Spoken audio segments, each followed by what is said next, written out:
एका लग्नाची दुसरी गोष्ट. सुख घाली माझ्या दारी पिंगा.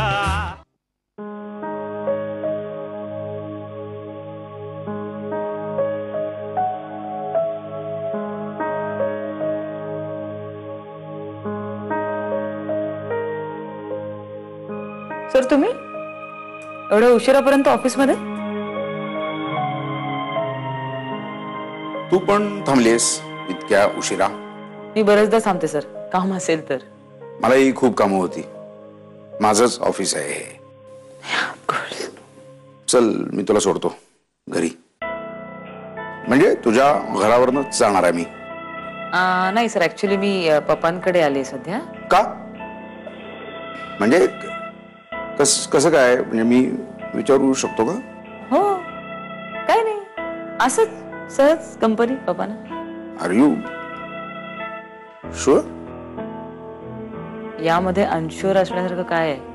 म्हणजे घनश्याम बरोबर काही भांडण? तुम्ही हलवून खुंटा बळकट करताय ना सर? म्हणजे सर तुम्हाला माझ्याबद्दल सगळं कळलंय आणि ते कुठून कळलंय हे सुद्धा मला कळलंय. पण काय होतं की एखाद्या माणसाबद्दल आपल्याला तिसऱ्याकडून काहीतरी कळतं आणि त्यामध्ये तिसऱ्या माणसाचा पॉइंट ऑफ व्ह्यू इन्व्हॉल्व्ह असतो. त्यामुळे आपल्याला जे कळतं ते दरवेळेस तसं असतंच असं नाही ना. त्यामुळे मग उगाच चर्चा, गॉसिप, प्रॉब्लेम्स. खरं तर मला असं वाटतं की दोन माणसांमध्ये जे असतं ते तिसऱ्या माणसाला कधीच कळू शकत नाही.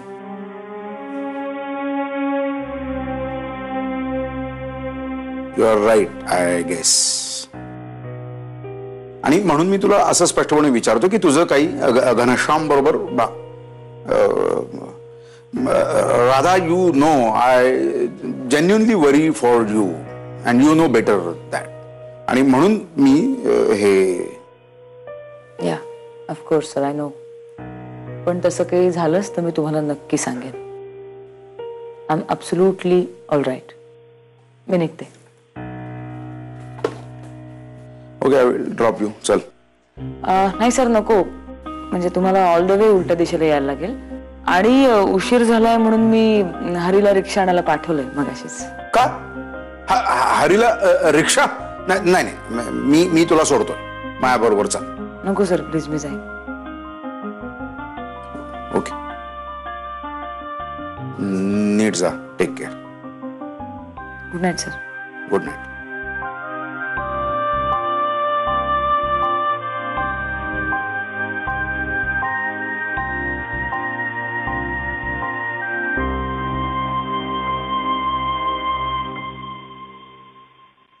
सावकाश. अगं, मथुच्या नातवाच्या मुलाचं बारसं आहे. मला जावंच लागेल. 100 वेळा तरी फोन केला असेल तिनं. आधीच तिला फोनवर ऐकायला कमी येतं, तरी सुद्धा फोन करून बोलत होती हो बिचारी. माई, पण आपल्याला कसं शक्य आहे हे? परवाच डॉक्टर घरी येऊन गेले तेव्हा त्यांनी काय सांगितले आपल्याला? प्रवास करू नका असं नाही म्हणाले. हो, पण दगदग करू नका असं सांगितलंय की नाही?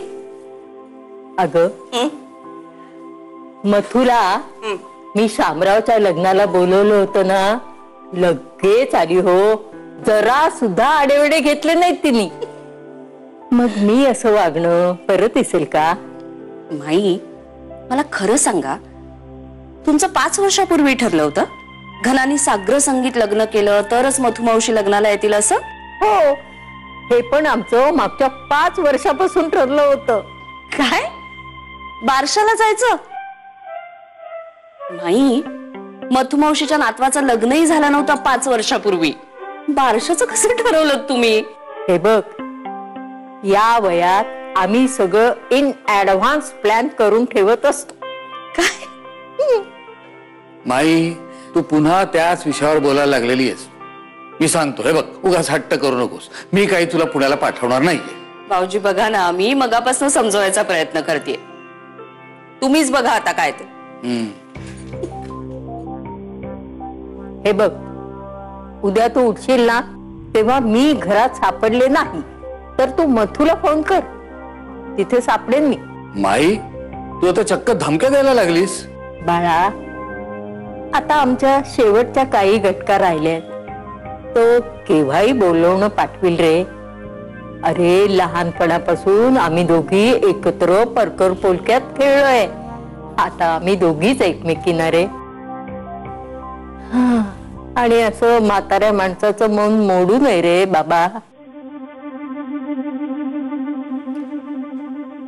ठीक आहे, मी तुझ्यासोबत पुण्याला येतो. नाही नाही, तू कशाला? अरे मी जाईन ना एकटी. मला फक्त गाडीत बसवून दे. मथुचा मुलगा येईल ना मला घ्यायला.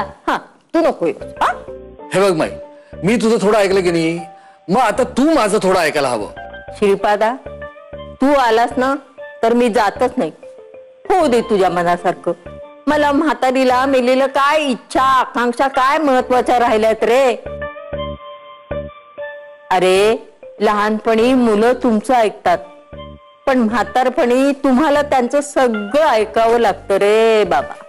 माई, हे बघ, एकदम एवढी टोकाची भूमिका घेऊ नकोस. मला विचार करायला वेळ दे. मी विचार करून आलो. आलो आलो.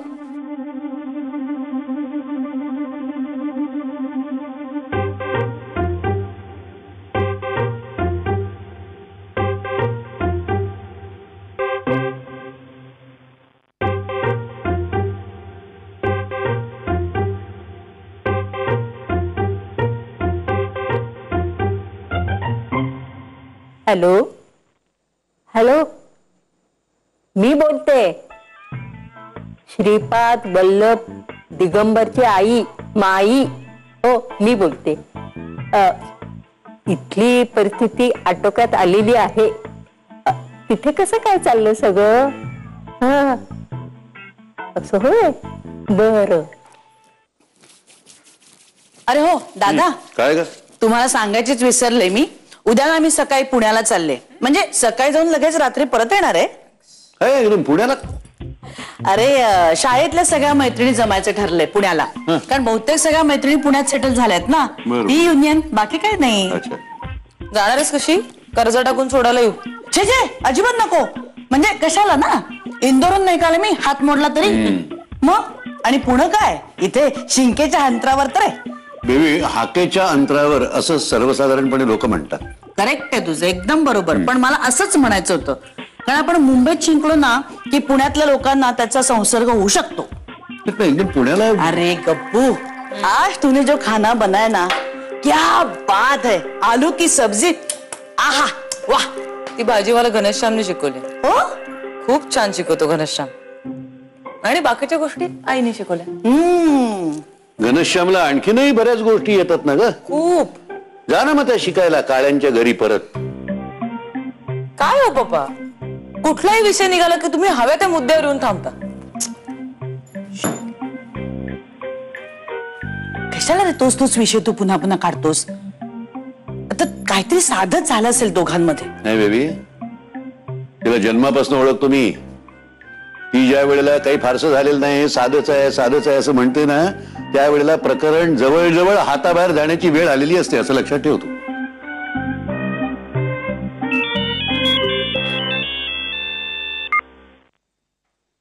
हॅलो, मी बोलतोय. हा कळलं, बोल ना. मला तुला काहीतरी सांगायचं आहे, पण आधी तू प्रॉमिस कर की तू चिडणार नाहीस, रागवणार नाहीस. तर म्हणजे असं होऊ शकतं ना राधा, म्हणजे असं होतच ना माणसाचं की फुगा खूप फुगतो आणि मग जास्त हवा भरली की तो फुटतो, असं होतं ना. असं झालंय माझं राधा. नाही, तुझ्या बोलण्यावर ना मला विषयच कळत नाही. मला नीट सांग ना जरा प्लीज. असं नाही ना, मला सांगायचं ते एकदम डायरेक्टली मला सांगता येणार, म्हणून तो उदाहरण देतोय. बरं, मी अजून स्पष्टपणे बोलण्याचा प्रयत्न करतो.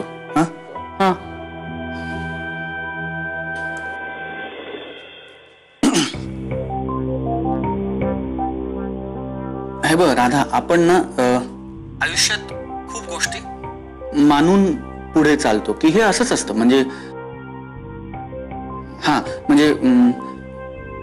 शिरा गोड असतो आणि उपमा तिखट असतो, राईट? आणि हे अंडरस्टूड आहे की हे असंच असतं.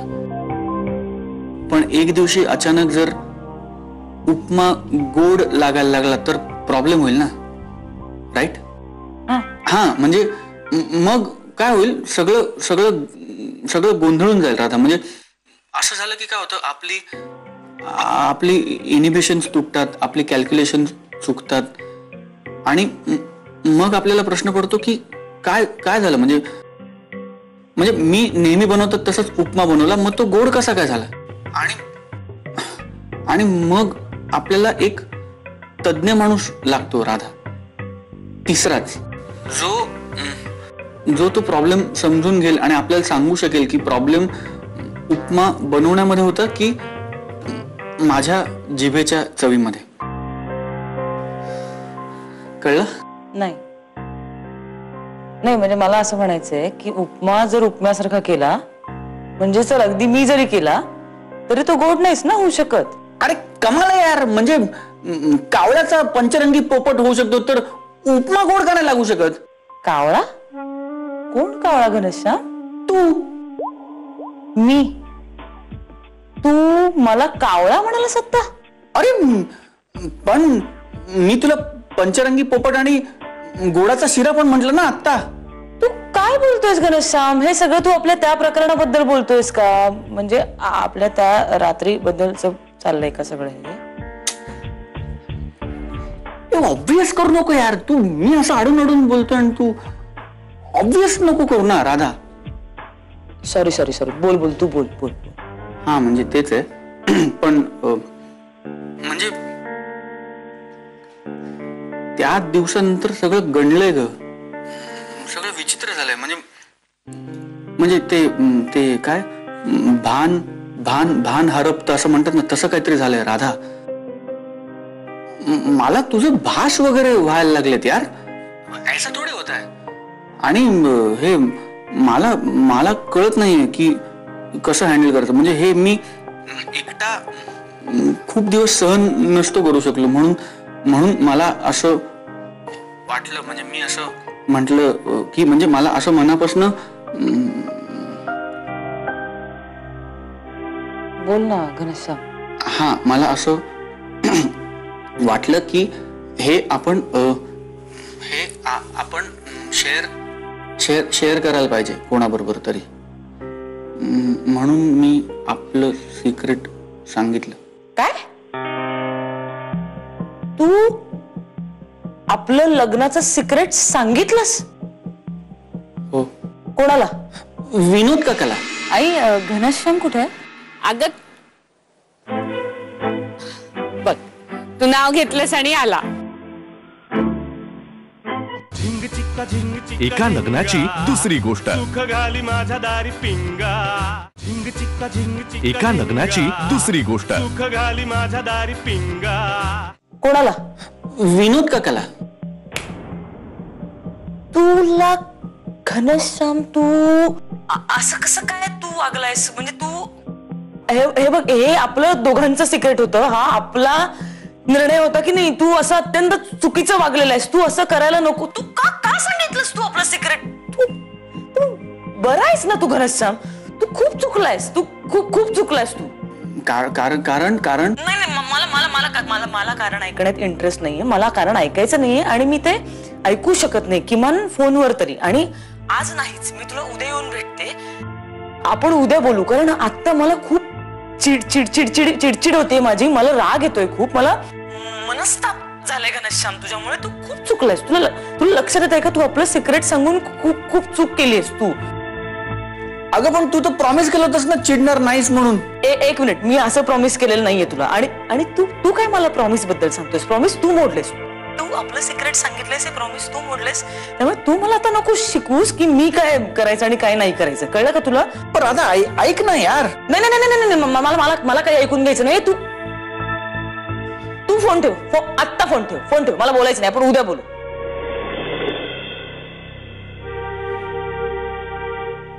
प्रॉमिस मोडते यार.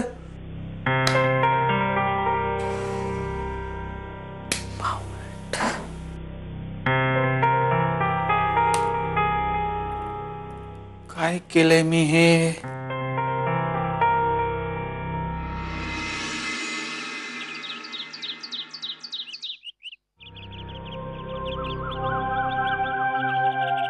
हो काय हो? कॉफी तशीच आहे आणि तुमचे शब्द कोड हाय समोर आहे. ते दिसतंय पण तुमचं लक्ष नाही त्याच्यात अजिबात. नाहीये. रोज मी सकाळी राधा बरोबर कॉफी पितो, शब्द कोड सोडवतो. असं काय आता राहिलं नाही ना. म्हणजे शब्दांवर चर्चा नाही, प्रतिशब्दाच्या भेंड्या नाहीत, ज्वलंत समस्येवर संवाद नाही. चला आवरून घ्या बरं. बँकेत जाणार होतात ना आज तुम्ही? पण खरं सांगायचं तर मनापासून जावंसं वाटत नाही. कंटाळा आलाय. अहो उत्साहच वाटत नाही का. दिवसाची अशी सुरुवातच उदासवाणी होते. बाबा इतकं उदास होण्याची काही गरज नाहीये. राधा आलीस तू? म्हणजे काय बाबांबरोबरची कॉफी डेट कशी मिस करेन? तू थांब, मी कॉफी आणतो. नाही नाही बाबा तुम्ही बसा. मला कॉफी नको. मी कॉफी घेऊन आले. तुम्ही कॉफी पे मी गप्पा मारते. मी खरं सांगू बाबा तुमच्या इतकी भारी कॉफी नाही करतायत बाबा. आता तू नाश्ता पण इथेच करून जा आणि ऑफिसला निघालीस ना डबा घेऊन जायचं. अहो आई खरंच नको. मग बाबा आज कुठला शब्द अडला नाही वाटतं शब्दकोड्यातला? अगं कुठे, तू नाहीस तर शब्दकोड्यात सुद्धा काही इंटरेस्टच नाहीये त्यांना. दिवसभर असे कंटाळलेलेच असतात. अगं आता बँकेत जायचंय, उठायलाच तयार नाहीये. झालं, सून घरी आली लगेच गारणे ऐकवायला सुरुवात. ते काय नाही बाबा, तुम्ही तयार व्हा. मी लगेचच ऑफिसला निघते. तुम्हाला जाताना ड्रॉप करेन बँकेत. बाबा तुम्ही आजचा तू लेख वाचला का, महागाईचा राक्षस? अगं सगळं वरवरच लिहितात ग. खोलात जायची कोणाची तयारी नाहीये. खूपच वरवरच. माझं काय म्हणणं आहे की जागतिक अर्थकारणाचा भारताच्या महागाईशी संबंध आहेच ना. वा वा वा वा, छान छान. झालं का तुमचं सुरू? बोला बोला बोला. मी आता नाश्ता घेऊन येते. बघ उपाशी पोटी कामाला जायचं नाही. आई घनश्याम कुठे आहे? अगं बघ तू नाव घेतलंस आणि आला.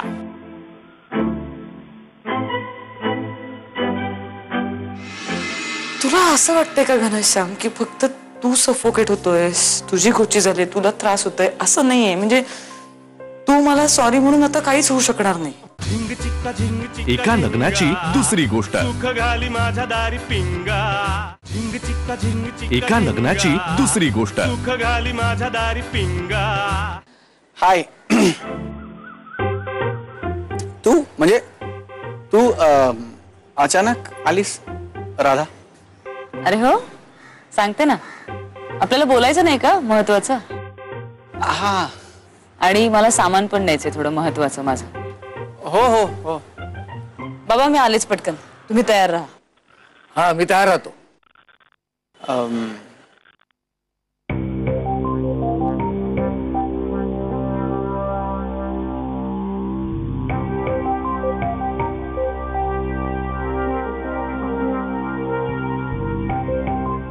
बघा सगळ्यांचं केवढं आहे राधाला.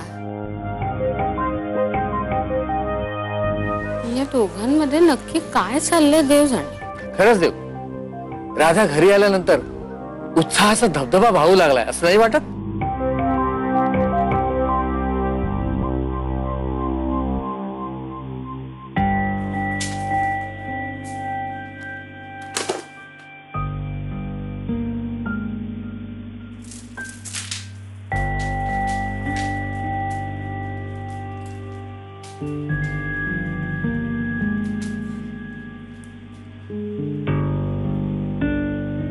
तू रागावलीस ना?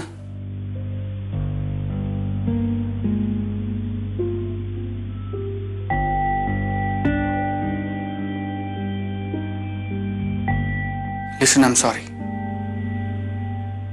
मला मान्य आहे की विनोद काकाशी बोलायच्या आधी मी तुला हे सांगायला हवं होतं. इनफॅक्ट तुला विचारायला हवं होतं. पण मी विनोद काकाकडे कोणताही सल्ला मागण्यासाठी हे त्याच्याबरोबर बोललो नव्हतो. मी बोललो होतो कारण मला मन मोकळं करण्यासाठी, कोणाबरोबर बोलण्यासाठी दुसरं कोणी माणूस नव्हतं म्हणून.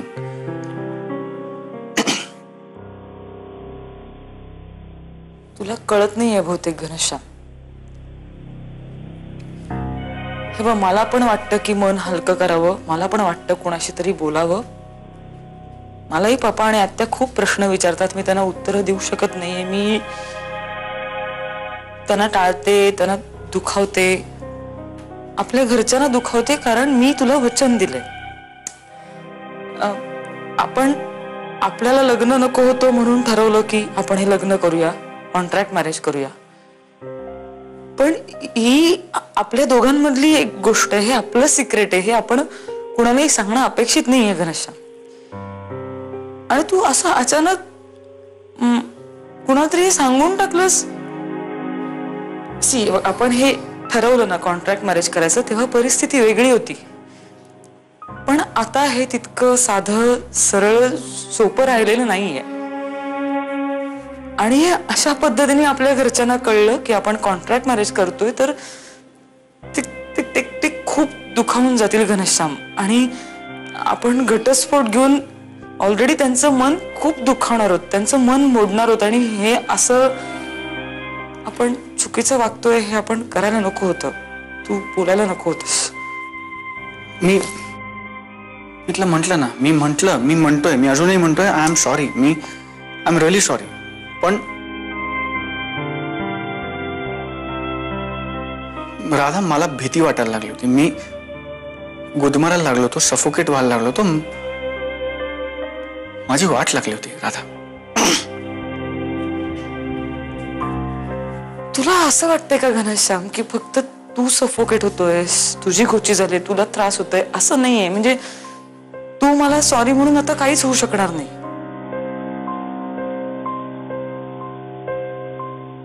आपल्यामध्ये तुला निदान आपल्या रिलेशनशिप विषयी क्लॅरिटी तरी आहे. पण माझं आता तसंही नाहीये घनश्याम.